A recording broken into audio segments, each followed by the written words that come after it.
ಸ್ನೇಹಿತರೆ ನಮಸ್ಕಾರ. ವಿಜ್ಞಾನ ಪಾಸಿಂಗ್ ಪ್ಯಾಕೇಜ್ ಇದು 2025ನೇ SSLC ಪರೀಕ್ಷೆಗಾಗಿ ತಯಾರಿಸಲಾಗಿದೆ. ಇವತ್ತಿನ ಈ ಒಂದು ವಿಡಿಯೋದಲ್ಲಿ ಅಂದರೆ 11ನೇ ವಿಡಿಯೋದಲ್ಲಿ ನಾವು ವಿದ್ಯುತ್ ಶಕ್ತಿ ಪಾಠದಿಂದ ಖಚಿತವಾಗಿ 2 ಅಂಕಗಳನ್ನ ಹೇಗೆ ಪಡ್ಕೊಳ್ಬಹುದು ಅನ್ನೋದನ್ನ ತಿಳ್ಕೊಳ್ಳೋಣ. ಮೊದಲನೇದಾಗಿ ಇಲ್ಲಿ ವಿಭವಾಂತರವನ್ನು ನಿರೂಪಿಸಿ ಅಂತ 1 ಮಾರ್ಕ್ಸ್ ಕ್ವೆಶ್ಚನ್ ಅನ್ನ ಕೇಳಬಹುದು. ಇದರ ಉತ್ತರ ಈ ರೀತಿ ಇದೆ. ಒಂದು ಏಕಮಾನ ಆವೇಶವನ್ನು ಒಂದು ಬಿಂದುವಿನಿಂದ ಇನ್ನೊಂದು ಬಿಂದುವಿಗೆ ತರುವಲ್ಲಿ ಆಗುವ ಕೆಲಸವನ್ನು ವಿಭವಾಂತರ ಎನ್ನುವರು. ಅಥವಾ ಇದರ ಬದಲಾಗಿ 1 ವೋಲ್ಟ್ ಅನ್ನು ನಿರೂಪಿಸಿ ಅಂತ ಕೂಡ ಕೇಳಬಹುದು. ಅವಾಗ ಇದೇ ಆನ್ಸರ್ ಅನ್ನು ತಾವು ಸ್ವಲ್ಪ ಬದಲಾವಣೆ ಮಾಡಬೇಕಾಗತ್ತೆ. ಇಲ್ಲಿ ಉತ್ತರ ಒಂದು ಏಕಮಾನದ ಜಾಗದಲ್ಲಿ 1 ಕುಲಂ ಆವೇಶವನ್ನು ಒಂದು ಬಿಂದುವಿನಿಂದ ಇನ್ನೊಂದು ಬಿಂದುವಿಗೆ ತರುವಲ್ಲಿ 1 ಜೌಲ್ ಕೆಲಸ ನಡೆದರೆ ಅದನ್ನ 1 ವೋಲ್ಟ್ ವಿಭವಾಂತರ ಅಂತ ಕರೀತೇವೆ. ನೆಕ್ಸ್ಟ್ ಪ್ರಶ್ನೆ ಈ ರೀತಿ ಇರಬಹುದು. 1 ಓಮ್ ಅನ್ನ ನಿರೂಪಿಸಿ ಅಂತ ಕೇಳಬಹುದು. 1 ಓಮ್ ಅನ್ನ ನಿರೂಪಿಸಿ ಅಂದ್ರೆ ಅದಕ್ಕೆ ಉತ್ತರ ಯಾವುದೇ ವಾಹಕದ 2 ತುದಿಗಳ ನಡುವಿನ ವಿಭವಾಂತರವು 1 ವೋಲ್ಟ್ ಆಗಿದ್ದು ಮತ್ತು ಅದರ ಮೂಲಕ 1 ಆಂಪಿಯರ್ ವಿದ್ಯುತ್ ಪ್ರವಾಹ ಪ್ರವಹಿಸಿದಾಗ ಆ ವಾಹಕದ ರೋಧ 1 ಓಮ್ ಆಗಿರುತ್ತದೆ. ಇದು ಕೂಡ 1 ಮಾರ್ಕ್ಸ್ ಕ್ವೆಶ್ಚನ್ ಆಗಿದೆ. ರೋಧಕ ಎಂದರೇನು ಅಂತ ಕೇಳಬಹುದು. ಇದರ ಉತ್ತರ ಒಂದು ವಾಹಕವು ಗಣನೀಯವಾದ ರೋಧವನ್ನು ಹೊಂದಿದ್ದರೆ ಅದನ್ನು ರೋಧಕ ಅಂತ ಕರೀತೇವೆ. ನೆಕ್ಸ್ಟ್ ಪ್ರಶ್ನೆ ವಿದ್ಯುತ್ ಸಾಮರ್ಥ್ಯ ಎಂದರೇನು ಅಂತ ಕೇಳಬಹುದು. ಇದು ಕೂಡ 1 ಮಾರ್ಕ್ಸ್ ಕ್ವೆಶ್ಚನ್ ಆಗಿದೆ. ಇದರ ಉತ್ತರ ವಿದ್ಯುತ್ ಮಂಡಲದಲ್ಲಿ ಶಕ್ತಿ ಬಳಕೆಯಾಗುವ ಅಥವಾ ಕ್ಷೀಣಿಸುವ ದರವನ್ನು ವಿದ್ಯುತ್ ಸಾಮರ್ಥ್ಯ ಎನ್ನುವರು. ನೆಕ್ಸ್ಟ್ ಇಲ್ಲಿ ವಾಹಕದ ರೋಧವು ಅವಲಂಬಿಸಿರುವ ಅಂಶಗಳು ಯಾವುವು ಅಂತ ಕೇಳಬಹುದು. ಇದು 2 ಅಂಕದ ಪ್ರಶ್ನೆಯಾಗಿದೆ. ಇಲ್ಲಿ 4 ಪಾಯಿಂಟ್ಗಳು ಬರ್ತದೆ.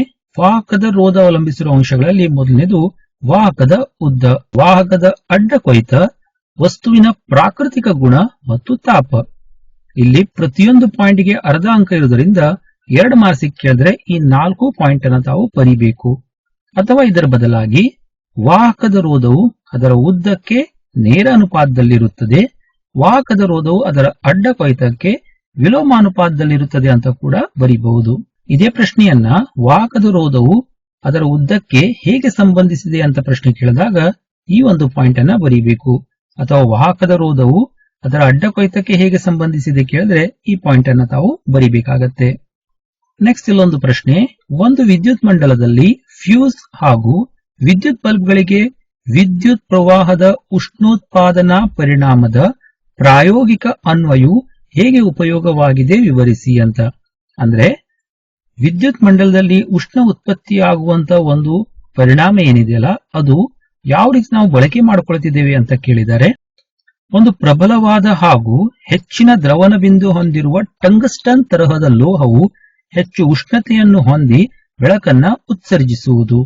ಇದನ್ನು ನಾವು ಬಲ್ಬ್ಗಳಲ್ಲಿ ಬಳಕೆ ಮಾಡ್ತೇವೆ. ನಂತರ ನಿಗದಿತ ಪ್ರಮಾಣಕ್ಕಿಂತ ಹೆಚ್ಚಿನ ಪ್ರಮಾಣದ ವಿದ್ಯುತ್ ಪ್ರವಾಹವು ಮಂಡಲದ ಮೂಲಕ ಪ್ರವಹಿಸಿದಾಗ ಫ್ಯೂಸ್ ತಂತಿಯು ಕರಗಿ ಮಂಡಲವನ್ನು ಕಡಿತಗೊಳಿಸುತ್ತದೆ. ಅಂದ್ರೆ ಫ್ಯೂಸ್ ತಂತಿಗಳಲ್ಲೂ ಕೂಡ ನಾವು ವಿದ್ಯುತ್ ಉಷ್ಣೋತ್ಪಾದನಾ ಪರಿಣಾಮದ ಈ ಒಂದು ಪ್ರಾಯೋಗಿಕ ಅನ್ವಯವನ್ನ ಪಡಿತಾ ಇದ್ದೇವೆ. ಸೊ ವಿದ್ಯುತ್ ಬಲ್ಬ್ ಮತ್ತು ಫ್ಯೂಸ್ ಇದೆರಡು ಉಷ್ಣೋತ್ಪಾದನಾ ಪರಿಣಾಮದ ಮೇಲೆ ಕಾರ್ಯನಿರ್ವಹಿಸುವಂತಹ ಸಾಧನಗಳು. ನೆಕ್ಸ್ಟ್ ನೋಡಿ, ಜೌಲ್ನ ಉಷ್ಣೋತ್ಪಾದನಾ ನಿಯಮವನ್ನು ನಿರೂಪಿಸಿ ವಿದ್ಯುತ್ ತಂತು ದೀಪದ ಕಾರ್ಯವಿಧಾನವನ್ನು ವಿವರಿಸಿ ಅಂತ ಕೇಳಬಹುದು. ಸ್ನೇಹಿತರೆ, ಈ ಒಂದು ಪಾಠದಲ್ಲಿ ಓಮ್ನ ನಿಯಮ ಮತ್ತು ಜೌಲ್ನ ಉಷ್ಣೋತ್ಪಾದನಾ ನಿಯಮ 2 ನಿಯಮಗಳನ್ನ ತಾವು ಕಲಿಬೇಕಾಗತ್ತೆ. ಇದನ್ನ ಈ ವಿಡಿಯೋದಲ್ಲಿ ನಾನು ಮೆನ್ಷನ್ ಮಾಡಿಲ್ಲ. ಯಾಕಂದ್ರೆ 10ನೇ ತರಗತಿಯಲ್ಲಿ ಬರುವಂತಹ ಎಲ್ಲಾ ನಿಯಮಗಳನ್ನ ಸೇರಿಸಿ ಒಂದು ವಿಡಿಯೋ ಮಾಡಿದ್ದೇನೆ. ಅದರ ಒಂದು ಲಿಂಕ್ ಡಿಸ್ಕ್ರಿಪ್ಷನ್ ಬಾಕ್ಸ್ ಅಲ್ಲಿ ಇದೆ. ಅಲ್ಲಿಂದ ತಾವು ನಿಯಮಗಳನ್ನ ಕಲಿಬಹುದು. ಅಥವಾ ಚಾನಲ್ ಸಬ್ಸ್ಕ್ರೈಬ್ ಮಾಡ್ರಿ, ಅಲ್ಲಿಂದ ಪ್ಲೇ ಲಿಸ್ಟ್ ಇಂದ ಆ ನಿಯಮಗಳನ್ನ ತಿಳಿದು ಅಭ್ಯಾಸ ಮಾಡಬಹುದು. ಇಲ್ಲಿ ನಾನು ವಿದ್ಯುತ್ ತಂತು ದೀಪದ ಕಾರ್ಯವಿಧಾನ ವಿವರಿಸಿ ಇದಕ್ಕೆ ಉತ್ತರವನ್ನ ತಿಳಿಸ್ಕೊಡ್ತಾ ಇದ್ದೇನೆ. ಸೊ ಇದು 2 ಅಂಕದ ಪ್ರಶ್ನೆಯಾಗಿದೆ. ಇಲ್ಲಿ 3 ಪಾಯಿಂಟ್ ಅನ್ನ ತಾವು ಬರಿಬೇಕಾಗತ್ತೆ. ಫಸ್ಟ್ ಒನ್, ಒಂದು ಪ್ರಬಲವಾದ ಮತ್ತು ಹೆಚ್ಚಿನ ದ್ರವಣ ಬಿಂದು ಹೊಂದಿರುವ ಲೋಹವಾದ ಟಂಗಸ್ಟನ್ ಅನ್ನು ಬಲ್ಬ್ಗಳ ತಂತುಗಳ ತಯಾರಿಕೆಯಲ್ಲಿ ಬಳಸುತ್ತಾರೆ. ಸೆಕೆಂಡ್ ಪಾಯಿಂಟ್, ತಂತಿಯ ದೀರ್ಘಕಾಲ ಬಾಳಿಕೆಗಾಗಿ ಬಲ್ಬ್ನೊಳಗಡೆ ನೈಟ್ರೋಜನ್ ಮತ್ತು ಆರ್ಗಾನ್ ನಂತಹ ಕಡಿಮೆ ಕ್ರಿಯಾಶೀಲ ಅನಿಲವನ್ನು ತುಂಬಿರುತ್ತಾರೆ. ಮೂರನೇ ಪಾಯಿಂಟ್, ತಂತಿಯು ಬಳಸಿಕೊಂಡ ಗರಿಷ್ಠ ಶಕ್ತಿಯು ಶಾಖದ ರೂಪದಲ್ಲಿ ಕಂಡುಬರುತ್ತದೆ, ಆದರೆ ಸ್ವಲ್ಪ ಭಾಗವು ಬೆಳಕಿನ ರೂಪದಲ್ಲಿ ಹೊರಹೊಮ್ಮುತ್ತದೆ.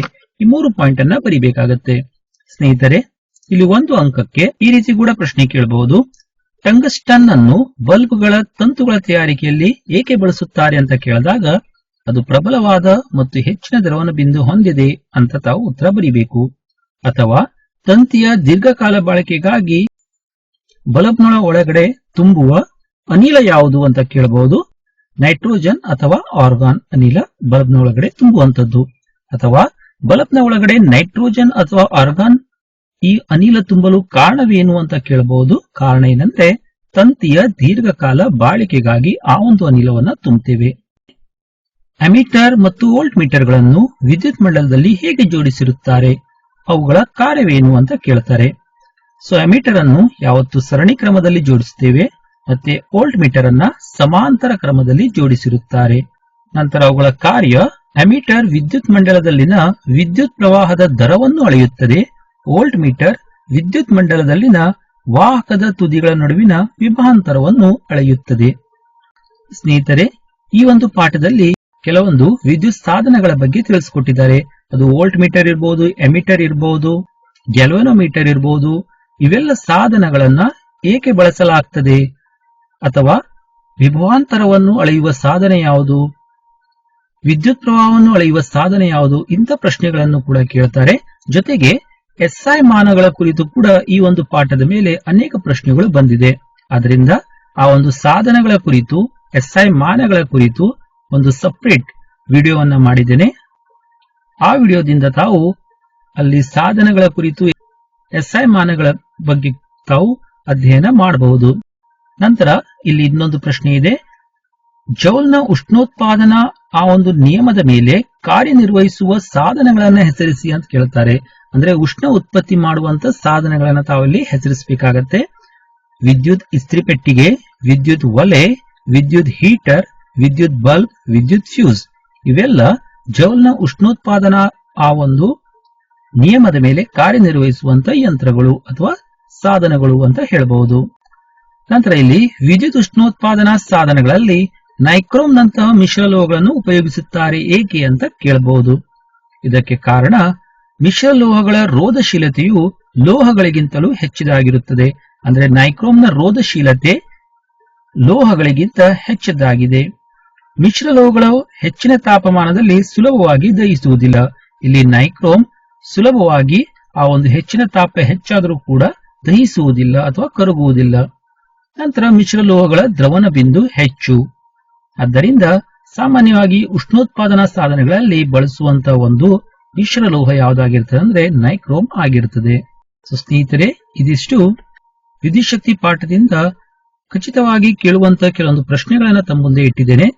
ಇನ್ನು ಇದೇ ಒಂದು ಪಾಠದಿಂದ ಎಸ್ಐ ಯೂನಿಟ್ಗಳ ಮೇಲೆ ಅಥವಾ ಎಸ್ಐ ಏಕಮಾನಗಳ ಮೇಲೆ, ವಿದ್ಯುತ್ ಸಾಧನಗಳ ಮೇಲೆ ಕೂಡ ಪ್ರಶ್ನೆಗಳನ್ನ ಕೇಳಲಾಗ್ತದೆ.